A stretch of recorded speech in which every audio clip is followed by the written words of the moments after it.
Go ahead po, Sis Ali. Amen. Praise God. Ayun, tayo po muna ay manalangin. Maraming salamat po, Ama, sa araw na ito, Lord. Salamat po, Panginoon, dahil dinakuli po muli kami sa aming Bible study dito sa Healing and Deliverance. Salamat po, Lord, sa bawat araw dahil we are victorious, Panginoon. Salamat sa iyong pagmamahal, Lord, na patuloy namin naranasan, Lord. Salamat sa love, comfort, joy, and peace, Lord, na patuloy, Lord, namin nararanasan sa piling mo. Salamat, Lord, sa patuloy na kapatawaran, Lord, sa bawat araw na kami nagkukulang, nagkakasalaman sa iyo, Lord. Maraming salamat sa kapatawaran na ito, Lord. Muli, Panginoon, narito kami, patuloy, Lord, na mag-aaral, magpupuri, at patuloy na sasamba sa iyo, Panginoon. Samahan niyo po kami, Lord, simula sa umpisa hanggang sa aming pagtatapos, Lord. Patuloy po, Panginoon, na bless mo ang bawat isa, Lord. Patuloy niyo pong samahan, Panginoon, tulungan niyo po Holy Spirit na sa bawat salita, Lord, na lalabas sa aking bibig ay patuloy na maging pagpapala sa bawat isa. At higit sa lahat, Lord, patuloy na ang Spirit of Revelation, Panginoon, ay dumaloy sa puso namin, maiukit ito, Lord, sa bawat puso namin at malakaran namin ito, Panginoon, in the mighty name of Jesus. Tulungan niyo po ko, Lord, na maipahayag ng akma at tama, Panginoon, ng iyong mga salita at patuloy, Lord, na ang mga salitang ito, Panginoon, ay patuloy na tatago sa puso namin at patuloy, Lord, na ma-share din namin, Panginoon, kung sino si Kristo sa buhay namin. Salamat po, Lord, sa bawat kapatid ko na narito, patuloy na naglilingkod, na patuloy na nakakaalala, Panginoon, sa bawat Bible study. Patuloy niyo po silang pagpalain, patuloy na bigyan, Panginoon, Lord, na bigyan po kami ng tamang kaisipan, Lord.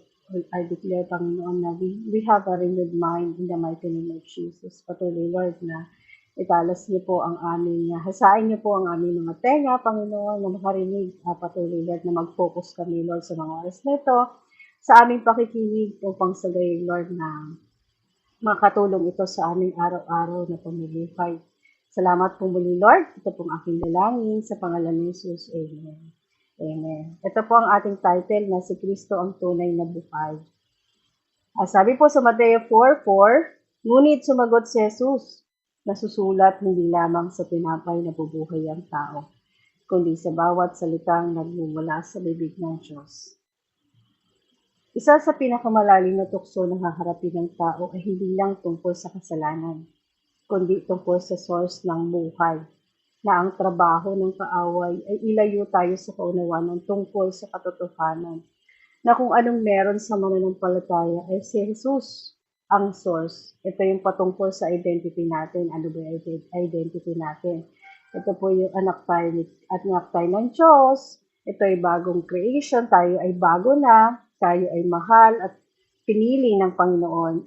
Tayo ay pinatawad na at tayo ay may freedom na malaya.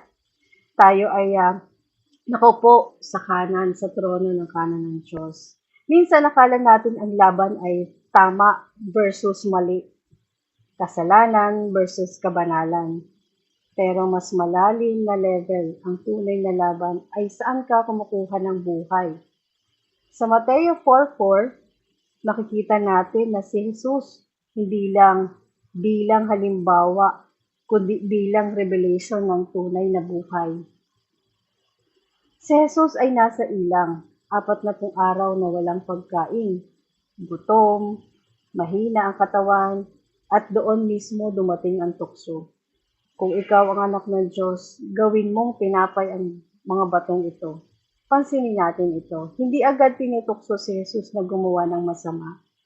Ang tukso ay gamitin ang kanyang kapangyarihan para sa sarili niya, hinahiwalay sa kalooban ng Ama. At mas malalim pa na kahulugan. I-prove ang kanyang identity sa pamamagitan ng performance. At sa ating buhay, ganyan din ginawa ng kaaway na para bang ang identity ng isang mananampalataya ay kailangan nating magkaroon ng performance base. Sumagot si Jesus, nasusulat, hindi lang ito simpleng pag-quote ng scripture. Sa totoo lang, kung titignan natin sa mas malalim na liwanag, si Jesus mismo ang salita.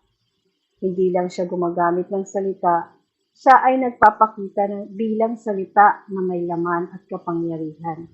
Kaya ang kanyang sagot ay hindi lang depensa, Ito ay revelation, kapahayagan ng kung sino siya. Sinabi niya, hindi lamang sa tinapay nabubuhay ang tao.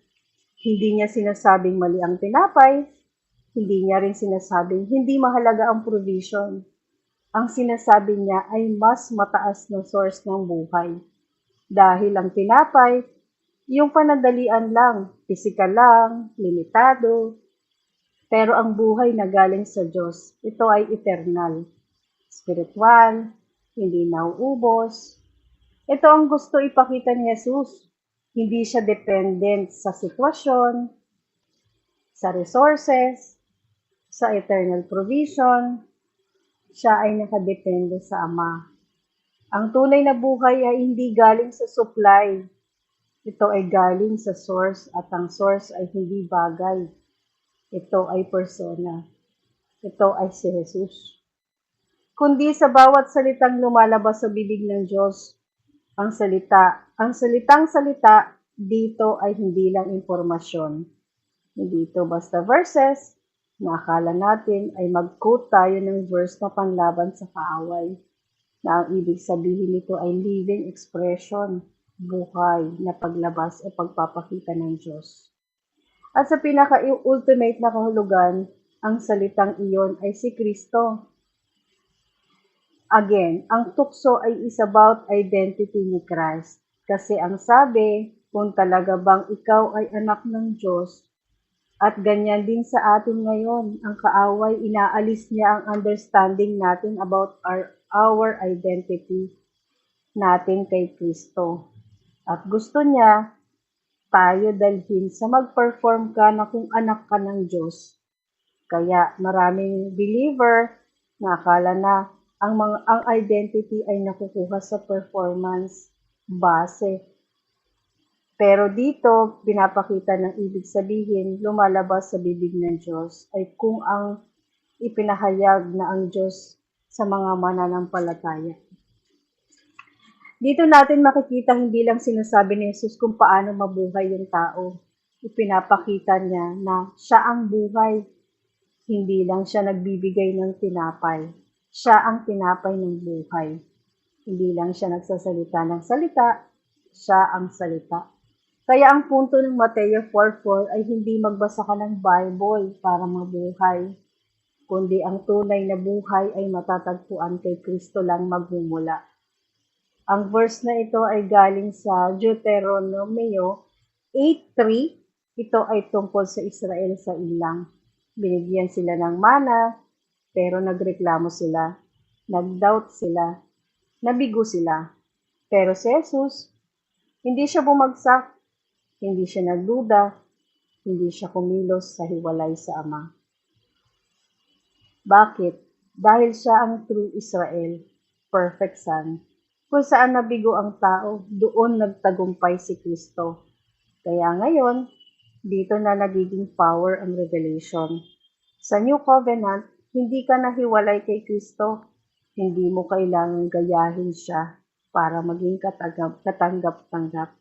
Ikaw ay nasa Kanya. At kung siya ay dependent sa Ama, puno ng buhay, hindi na uubusan, iyan din ang realidad mo sa Kanya.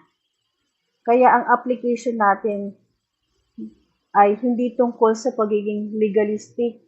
Hindi ito yung kailangan mong magsulikap para mabuhay spiritually, kundi una, tumigil ka sa pagkuha ng identity mo sa trabaho, sa pera, sa success, sa approval ng tao. Dahil ang mga ito ay tinapay lang. Pangalawa, matutong magpahinga sa katotohanan. Si Kristo ang iyong buhay, hindi mo siya hinahabol. Nasa iyo siya. Pangatlo, mamuhay mula sa flow at hindi sa effort. Dahil ang buhay Kristiyano ay hindi self-powered. Ito ay Spirit-empowered, Christ-sustained. Kaya ang closing revelation, ang Mateo 4:4 ay hindi lang sagot sa tukso. Ito ay revelation at paanyaya. Paanyaya na iwanan ang mababaw na source ng buhay at yakapin ang tunay na source ni Kristo. Amen. Saglit lang po ito, kaya tayo po muli ay manalangin. Maraming salamat po, Ama, sa mga salita mo, Lord, na patuloy na reveal na kung sino si Kristo sa buhay namin. Maraming salamat po, Lord, sa bawat salita, Lord, na kumitil sa bawat puso namin. Sa naiwan ito, Lord, sa bawat puso ng bawat isa, Panginoon. Na napaka-importante, Lord, yung true identity namin, na kung sino kami kay Kristo, Panginoon. Kung sino si Kristo sa buhay namin, Panginoon. Maraming salamat dahil we are safe, we are loved by God, at patuloy, Lord, na anuman po, Panginoon, ang aming mga ginagawa, ang aming mga kamalian, patuloy, Lord, na nire-remind kami kung sino po si Kristo sa buhay namin. Salamat po dahil ito po ang source ng aming buhay, kalakasan sa bawat sitwasyon, Lord, na kami po, Panginoon, ay minsan nahihirapan, patuloy mong pinapaalala sa amin, Panginoon, Lord, na meron kaming Kristo, Panginoon, na buhay, na tumutulong sa amin, sa lahat po ng aming mga paghihirap sa mundong ito, mga sitwasyon, Panginoon, Lord, na minsan di namin maintindihan. Pero, Lord, patuloy mo, Lord, na iwan sa bawat puso namin yung true identity namin with Christ. Maraming salamat po muli, Panginoon. At salamat po, Lord, sa bawat revelation mo, Lord. At patuloy na tulungan mo kami na naunawaan namin ito at malakaran namin. At higit sa lahat, magkaroon kami ng renewed mind in the mighty name of Jesus. Dahil ito lang po, Panginoon, ang pinakamatinding battle namin, ang aming isipan, Panginoon. Tulungan niyo po kami, Lord, na laging renewed ang aming isipan upang sabay, Lord, na malakaran namin, Panginoon, yung true identity namin. Salamat po muli, Lord, at sa lahat po, Lord, ng mga magsasalita. Patuloy, Lord, na ito po pang mag-bless sa kanila. Patuloy, Lord, na patuloy mo silang pagpalain at higit sa lahat, Lord, kalakasan nagmumula sa iyo dahil ikaw po ang source ng buhay namin. Salamat po, Lord, sa ilang lahat ng papuri at pasasalamat sa pangalan ni Jesus. Amen. Amen po. Glory to God. Thank you so